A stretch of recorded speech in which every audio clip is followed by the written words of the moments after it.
Question 2.3, June 2018. Validation and verification, two concepts that are very important and come up, they're quite common in the papers. So validation is describe using an example the purpose of the following checks during data entry. So validation is a test to make sure if the data entered meets a set of rules, a set of criteria. The mark scheme says to make sure the data entered is possible or reasonable. So it's to see whether it can actually be allowed onto the system.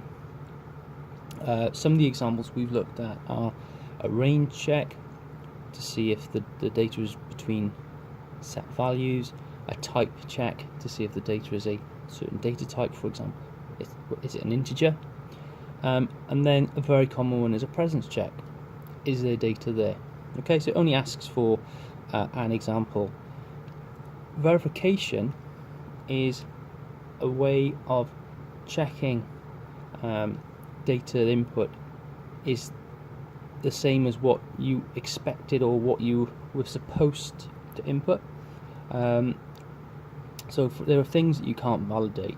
So for example, names. You can't really validate names because you could spell John in several ways. There are lots of names you can write in many different ways. So you can't validate a name, but what you can do is you can verify.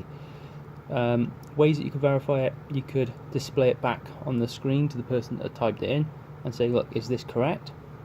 You can ask them to type it in twice and then compare the two values. If they're not the same, then you can ask them to retype it.